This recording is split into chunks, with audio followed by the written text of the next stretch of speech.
leave and I'm out of the presence, there's chaos in the real world. I'm not delivered right here. I still want to go back and talk to him. I still want to go back and sleep with him. I still want to go back and smoke it. I still want to go back and drink it. But my heart is saying, Lord, I want your presence. Come on, Tamara. Yeah.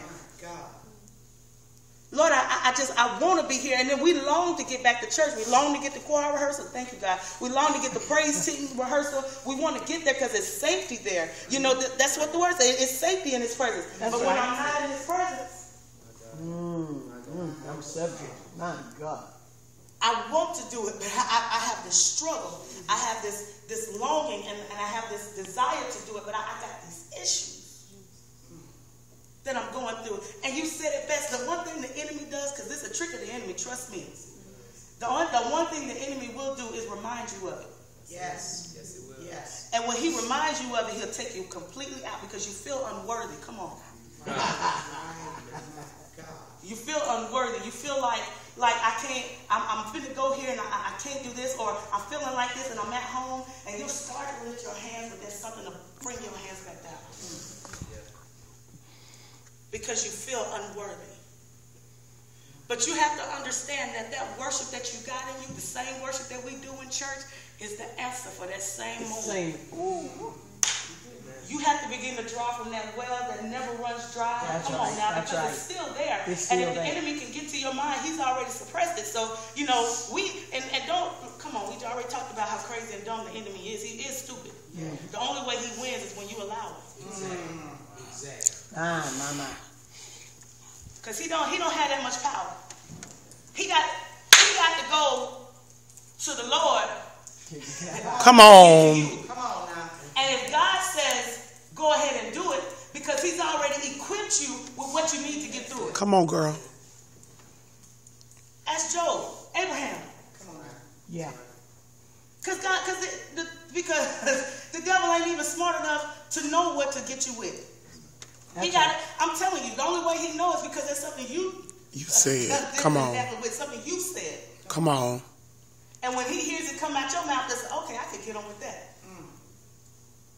But when you draw from that well, I'm gonna give you one good point before I sit down that I hope will help you get out of this. But I need to build you up because I need you to know that this is not just you going through this.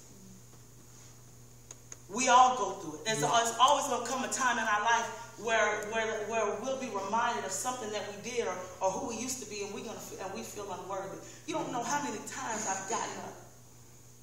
And sometimes it might just been an argument with my husband on the way to church.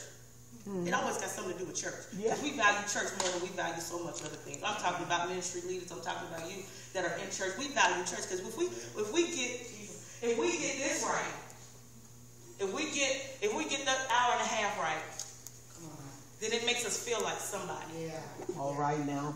Yeah. Come on, Tamara. If our services flow, you know, the way that our pastors wanted to flow, you know, we Come on, Tamara. good, you know.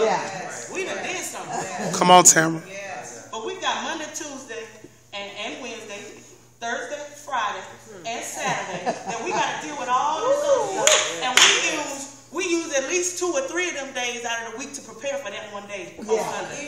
Yeah. Which is good because, you know, I'm not knocking that because, you know, people come to church and they need to get healed, free, delivered, said all that.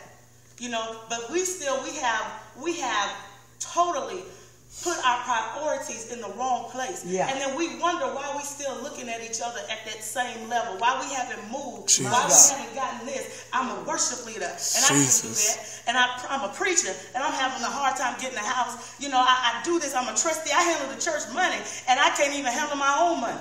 All right now. Because we taking that hour and 30 minutes, and we made that the highlight of our life. Come on, dude. God. We got 15 minutes of praise and worship. And because we knew, I'm talking out, I'm just being honest. As long as I knew I could get to church and worship for that 15 minutes, I was good. That's good. That was my high.